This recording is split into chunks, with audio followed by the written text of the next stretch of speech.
Amigos e amigas, vamos a mais um momento da nossa liturgia da palavra aqui nos meus endereços telemáticos. Eu transmito diariamente a liturgia da palavra de forma antecipada, a fim de colaborar com meus amigos presidentes de celebrações e também para divulgar, fazendo esse trabalho de divulgação do Evangelho. Como Jesus mandou, ide pelo mundo e evangelizai, o que de graça recebestes, deem também de graça. Então é isso que eu procuro fazer aqui nos meus endereços telemáticos. Paulo Roberto Maciel 7919, e você pode chegar ao YouTube com mais de 10 mil vídeos, pode chegar ao Instagram, ao Facebook, ao blog.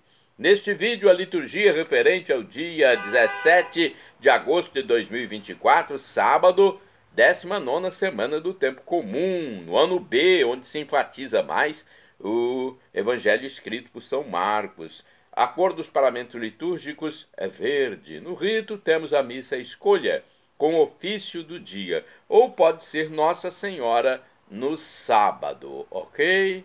Então vamos lá, vamos à parte inicial. Eu pesquiso em sites fidedignos como Nova Aliança, Comunidade Nova Aliança, o novaaliança.com.br, e também revista.arautos.org. Vamos então agora à antífona da entrada. Levantai-vos, Senhor, vossa aliança, e não esqueças a vida dos vossos pobres. Levantai-vos, Senhor, e julgai vos causa, e não fecheis o ouvido ao clamor dos que vos procuram.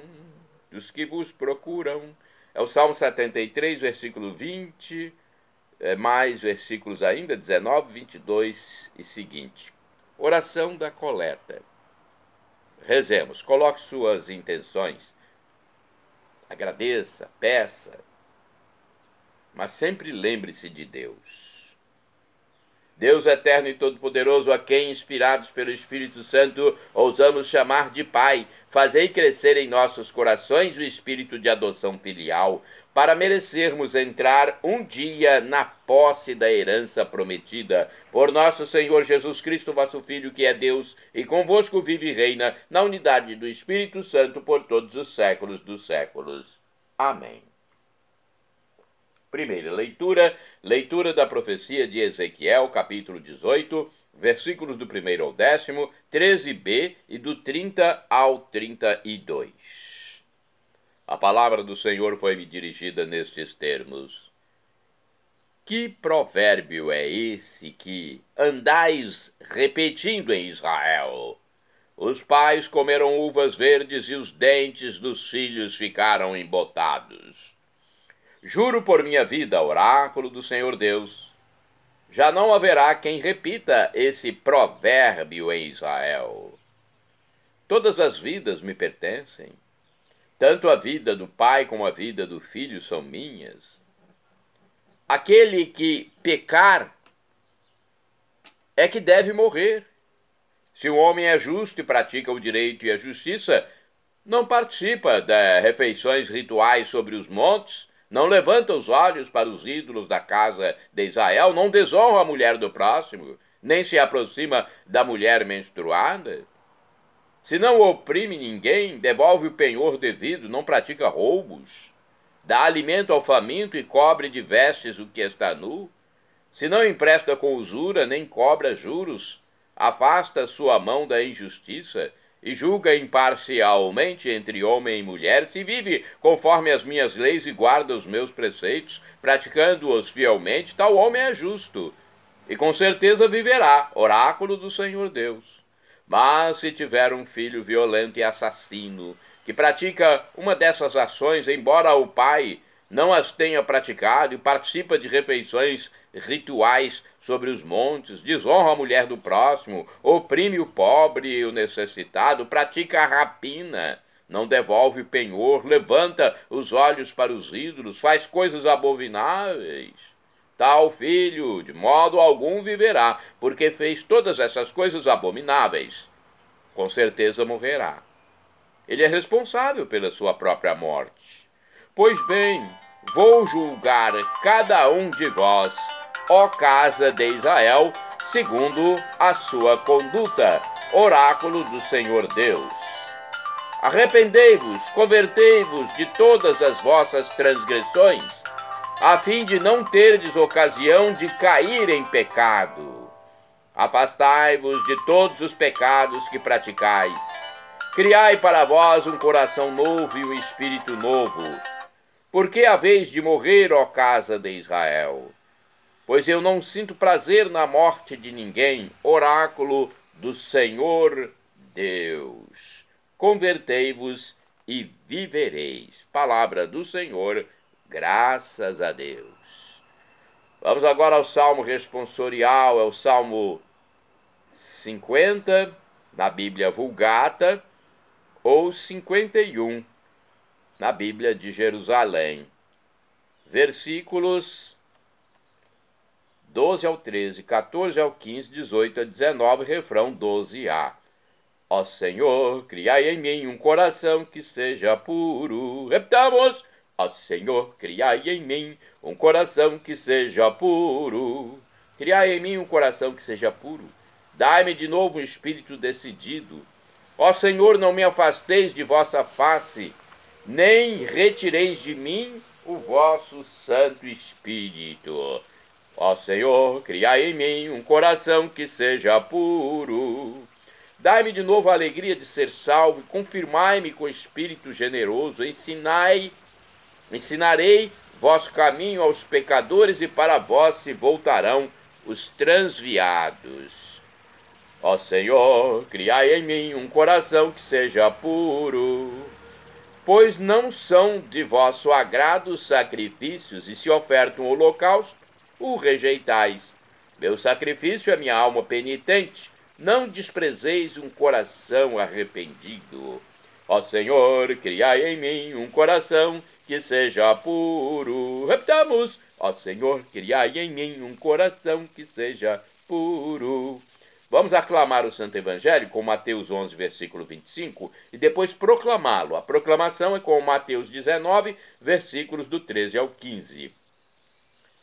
Aleluia, aleluia, aleluia, aleluia. Aleluia, aleluia, aleluia, aleluia, aleluia, aleluia, aleluia.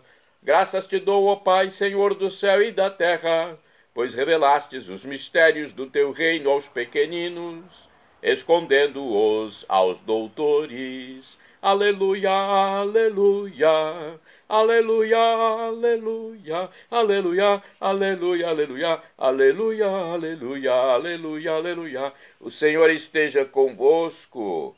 Ele está no meio de nós. Proclamação do Evangelho de Jesus Cristo segundo São Mateus. Glória a vós, Senhor. Pelo sinal da Santa Cruz, livra-nos Deus nosso Senhor dos nossos inimigos.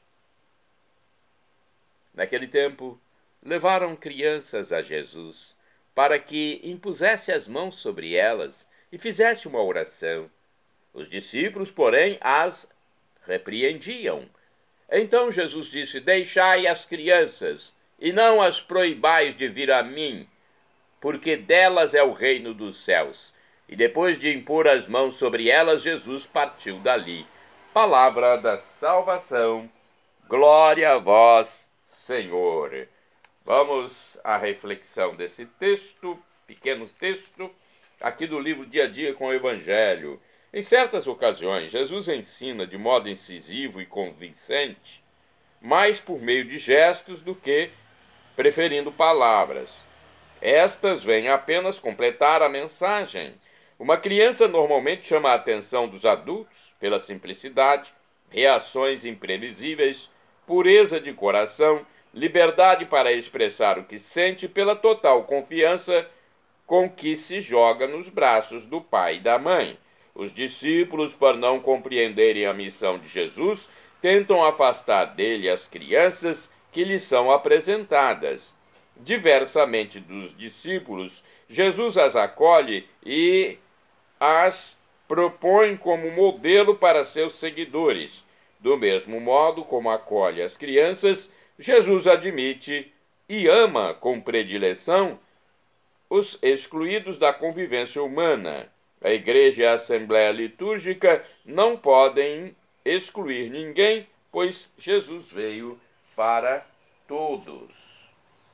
Aqui temos uma reflexão também do livro Igreja em Oração. No Evangelho, Jesus se serve do gesto de impor as mãos sobre as crianças para ensinar os discípulos a aceitar o reino como dádiva de Deus. O Pai dos céus oferece seu amor e o seu reino aos discípulos, os quais devem aceitá-lo sem imposições de desejos próprios. Como crianças, símbolo dos pequeninos do reino, quem deseja ser discípulo deve receber o dom do reino como graça paterna, mantendo-se fiel no seguimento de Jesus. Assim, podemos rezar juntos como o salmista: vós me ensinais vosso caminho para a vida, junto a vós, felicidade sem limites, delícia eterna e alegria ao vosso lado. Vamos agora a mais uma reflexão do livro Palavra e Vida. Uma pequena reflexão para nos informar melhor a respeito da palavra de Deus. O reino de Deus pertence, segundo este evangelho e de acordo com Jesus, às crianças e aos que se parecem com as crianças. Assim, os que têm o costume de brigar com as crianças, parem com isso. E os que se aproveitam delas e dos fracos para obter mais dinheiro, os exploradores, os escravizadores, os violentos, os que acreditam serem superiores, os que não querem levantar os olhos acima do horizonte, todos esses são como os discípulos. Não chegam a compreender nada. E para nós resta recordar que precisamos ser como crianças, simples, inocentes, confiantes, para entrar no reino. Agora o comentário de Antônio Carlos Santini com o título Não as impeçais. É a liturgia comentada baseada em Mateus 19, versículos do 13 ao 15. A cena é banal, à primeira vista. Um rápido e instantâneo momento da vida cotidiana, gravado em apenas 3 versículos. As mães levam seus pequenos até Jesus para receberem sua bênção. Jesus é o rabi, o rabino, o Messias. Os discípulos tentam enxotar as crianças e o mestre reage com um imperativo: não as impeçais. Bem intencionados, os discípulos? Talvez. O mestre podia estar cansado. Aliás, estava de saída, conforme o versículo 15. Mesmo assim, a bronca permanece. Jesus quer as crianças junto de si. Ele ama os pequeninos. Sim, todos sabem. Criança faz barulho, criança dá trabalho, criança às vezes enche, no bom sentido, né? Não é à toa que os casais fazem tudo para evitá-las. Muitos casais fazem isso. Não é estranho? Há uma lista de coisas a serem evitadas: evitar doenças, evitar acidentes, evitar filhos. Não dá para compreender evitar filhos. Pois Jesus ama as crianças. Ele está dizendo que não se deve impedir que elas se aproximem dele. E a advertência vale para os pais, os educadores, os poderosos, que traçam as políticas do ensino. O regime soviético fez de tudo para desviar as crianças do caminho da fé. Chegaram a retirar a água benta das pequenas pias que ficavam na entrada das igrejas e com um microscópio mostravam aos pequenos a presença de bactérias. Isso foi feito pelo regime comunista soviético. As mesmas bactérias que eles mostravam encontram-se em todo tipo de água. O objetivo era afastá-las da religião, mesmo à custa de trapaças.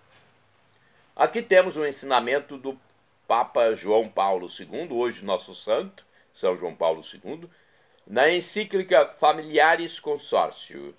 Na família, comunidade de pessoas deve preservar-se uma especial atenção à criança, desenvolvendo uma estima profunda pela sua dignidade pessoal, como também grande respeito e generoso serviço pelos seus direitos. Isto vale para cada criança, mas adquire uma urgência singular quanto mais for a criança pequena e desprovida, doente, sofredora ou diminuída. Solicitando e vivendo um cuidado terno e forte por toda criança que vem a este mundo, a Igreja cumpre uma missão fundamental: revelar e repetir na história o exemplo e o mandamento de Cristo, que quis pôr a criança em destaque no reino de Deus. Deixai vir a mim os pequeninos e não os impeçais, pois deles é o reino de Deus. Mateus 19, versículo 14. O acolhimento, o amor, a estima, o serviço múltiplo e unitário, material, afetivo, educativo e espiritual a cada criança que vem a este mundo deverão constituir sempre uma nota distintiva e irrenunciável dos cristãos, em particular das famílias cristãs. Termina, então, essa parte do documento. A história registra que em todas as épocas nenhuma instituição dedicou mais esforços materiais e pessoais à criança do que a Igreja de Jesus. Numerosas congregações foram criadas exatamente para acompanhar as crianças, dando a estas a formação humana, moral e espiritual que as próprias famílias não estavam em condições de lhes proporcionar. E uma das raras maldições de Jesus foi dirigida para quem escandaliza um destes pequeninos. Está lá em Marcos, capítulo 9, versículo 42. Irmãos e irmãs, orai sem cessar. Quem for pequenino, venha a mim. Provérbios, capítulo 9, versículo 4. Vamos agora aos santos do dia. Os santos são importantes. Inclusive, em Portugal, é memória de Santa Beatriz da Silva, neste dia 17 de agosto de 2024. Santo do dia 17 de agosto, Santa Beatriz da Silva, virgem, faleceu em 1490. Nobre dama portuguesa da corte da rainha da Espanha, almejando levar uma vida de perfeição, recolheu-se ao mosteiro dominicano. Depois fundou a Ordem das Concepcionistas. Vamos pesquisar aqui no site Diocese Joinville, que tem um pequeno texto. Santa Beatriz da Silva foi uma religiosa portuguesa nascida em 1424, em Ceuta, no norte da África, que é reverenciada como santa pela Igreja Católica. Ela tinha uma forte devoção à Imaculada Conceição. E essa devoção foi um dos principais motivos para a fundação da Ordem da Imaculada Conceição, as Concepcionistas. Segundo a tradição, Beatriz recebeu uma visão da Virgem Maria vestida de branco e azul, com uma estrela brilhante sobre o peito, representando sua pureza e a Imaculada Conceição. Esse evento inspirou Beatriz a fundar uma nova ordem religiosa dedicada a Maria, sob o título de Imaculada Conceição. A estrela imaculada pode ser interpretada como um símbolo da pureza, da guia espiritual e da proteção de Maria, e está frequentemente associada a representações artísticas de Nossa Senhora, especialmente nas imagens relacionadas à Imaculada Conceição.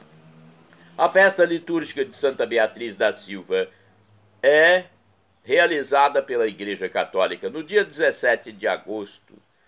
Essa data foi estabelecida em homenagem à sua morte, que ocorreu em 9 de agosto de 1492, mas a celebração foi fixada para o dia 17, logo após a solenidade da Assunção de Maria, em 15 de agosto. Santo do dia 17 de agosto, São Mamede de Cesareia, mártir. Faleceu entre os anos de 273 e 274. Foi um humilde pastor da Capadócia, na Turquia. Ele foi morto durante a perseguição de Aureliano.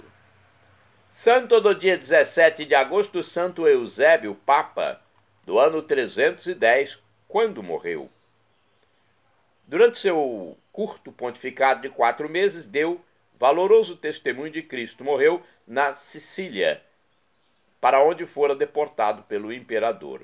Conforme o site do Vaticano, Papa por alguns meses, a partir de abril de 309, Eusébio dedicou-se aos lapsi, aqueles que haviam renunciado à fé por causa da perseguição, mas pediam a readmissão. Eram liderados por Heráclito, que não queria castigos reparatórios. A dissensão acabou em sangue por Macêncio. Eusébio foi exilado e morreu. Santa do dia 17 de agosto, Santa Clara da Cruz Virgem, faleceu em 1308, abadesa do mosteiro agostiniano de Santa Cruz de Montefalco, Itália, distinguiu-se por seu extremo amor à paixão de Nosso Senhor. Conforme o site do Vaticano, Clara nasceu em Montefalco, região italiana da Úmbria, em 1268. Aos 4 anos, já demonstrava uma profunda inclinação para a oração e contemplação. Segunda filha de Damião e Jacobina, com apenas 6 anos, decidiu seguir as pegadas de sua irmã Joana, que se retirou para viver em oração e penitência em uma clausura construída pelo pai em uma propriedade da família. Clara imergiu-se totalmente no estilo de vida do eremitério. As orações, penitências, sacrifícios e mortificações tornaram-se para ela o caminho para se conformar com a paixão de Cristo. Com a entrada de Clara, começou a aumentar o número de postulantes. Então Joana, superiora do pequeno claustro, resolveu ampliar o local. Contando ainda com a ajuda do pai, em 1290 obteve a permissão do bispo de Spoleto, Dom Gerardo Artesino, para transformá-lo em mosteiro, que foi chamado Mosteiro da Cruz. Às religiosas foi imposta a observância da regra de Santo Agostinho. No ano seguinte, Joana faleceu e foi sucedida por Clara, que tinha 23 anos. Clara aceitou o cargo contra sua vontade, considerando-se indigna. Ao invés, como abadesa, deu novo impulso à comunidade religiosa. Organizou melhor a vida comunitária, propondo o trabalho manual a todas as irmãs, mas deixou ampla liberdade para as mais inclinadas à oração. Cuidou de todas amorosamente, instruindo-as, corrigindo-as e dando atenção especial às necessidades de cada uma. Imergiu assim uma mulher de uma firmeza iluminada. Aproximavam-se da grade do seu locutório pobres e necessitados, aos quais sempre estava pronta para dar algo para comer ou uma palavra de conforto. Para os mais cultos, sacerdotes e alto clero, foi uma conselheira sábia capaz de ler os corações dos outros e de prever os acontecimentos. Fez tudo isso apesar de uma dura provação de aridez espiritual, que a acompanhou por 11 anos. Bem antes da morte da sua irmã, passou por um estado interior de deserto e de silêncio de Deus. Santa Clara da Cruz sofreu até 1299. No início de 1294, no jardim do mosteiro, Cristo apareceu-lhe como um peregrino e sofredor com a cruz, dirigindo-se a ela com estas palavras: procuro um lugar sólido onde possa plantar a cruz, e vejo aqui o lugar apropriado para plantá-la. Este lugar era o coração de Clara, que desde então sempre repetiu: meu Jesus está dentro do meu coração. Segundo a tradição, Cristo viajante ter-lhe-ia dado o seu bastão, o qual, tendo sido plantado, tornou-se uma árvore que ainda hoje é viçosa. A árvore de Santa Clara, ou a Melia azedara, originária do Himalaia, Produz bagos lenhosos usados há séculos para fazer rosários. No início de 1300, Clara adoeceu e em julho de 1308 foi obrigada a ficar de cama, passando seus dias em êxtase e em contemplação. No entanto, enquanto se preparava para seu encontro com Deus, aconselhava as monjas a serem humildes, obedientes, pacientes e unidas na caridade. Olha só, no dia 17 de agosto, pediu para ser levada à igreja, que havia construído no mosteiro, onde, com 40 anos, exalou seu último respiro. As irmãs decidiram conservar seu corpo. Seus órgãos foram extraídos e, com grande surpresa em seu coração, foram descobertos os sinais da paixão de Cristo. Berengário de Donadio, de santo africano, biógrafo de Clara, escreveu: havia dentro do coração, em forma de nervos rígidos, de carne de um lado, a cruz, 3 cravos, a esponja e a cana, do outro pilar, o chicote e a coroa. No saco de fel havia 3 pedras redondas, todas iguais, que provavelmente representavam a Trindade. A fama de santidade de Clara da Cruz difundiu-se rapidamente, e vários milagres foram documentados pela sua intercessão.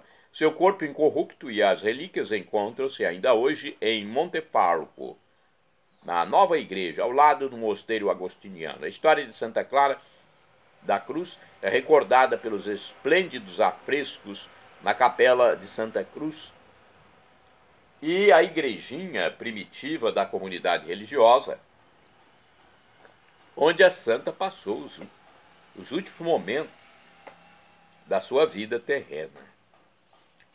Santa do dia 17 de agosto, Santa Joana de Lannoy, virgem, faleceu em 1736, movida pela caridade, recolhida em sua casa, recolhia em sua casa órfãos, mendigos e anciãos. Joana de Lannoy fundou em Saumur, na França, o Instituto das Irmãs de Santa Ana da Providência. Shalom Adonai é uma expressão hebraica que significa a paz de Deus. El Shaddai, também do hebraico, significa Deus onipotente, Deus todo-poderoso. Ele proverá aquilo que você deseja, se for para o seu bem. O professor e escritor de mais de 100 livros da Igreja Católica, Felipe Rinaldo Queiroz de Aquino, em seu canal no YouTube, onde responde as nossas dúvidas, diz que Deus pode nos dar uma dessas 3 respostas quando pedimos algo, quando solicitamos algo. Sim, não ou espere. A que for melhor, Ele nos dará. Porque Deus sabe o que é melhor para nós. Ele é onisciente. Até o nosso pai físico nos dá um não de vez em quando, sabendo que aquilo é o melhor para o filho. E agora eu clamo do aramaico dialeto de Jesus, Maranatá. Vinde, Senhor Jesus. Um dia Ele voltará e será o juízo final. O sofrimento de agora nem se compara com a glória futura que será revelada em nós, que formos salvos, quando da volta de Jesus, diz São Paulo. Então, você quer essa glória futura, ter o corpo glorificado e viver por todos os séculos dos séculos, para sempre? Creia em Jesus como Deus, esse Deus do amor infinito que humanou-se por nós, morrendo na cruz, sendo um servo, um Cordeiro Santo. Venceu a morte, no 3º dia ressuscitou. Ascendeu ao céu e está à direita do Divino Pai Eterno como nosso sumo sacerdote eterno, nosso intercessor, nosso irmão primogênito. Creia em Jesus como Deus, seja batizado e arrependa-se diariamente de seus pecados. Perdão, Senhor, pelos meus pecados passados, presentes, futuros, físicos, espirituais. Pecado do pensamento, palavras, atos, omissões, e me dê a vida eterna. Meu Jesus, eu quero a vida eterna convosco. @Paulo Roberto Maciel 6 /.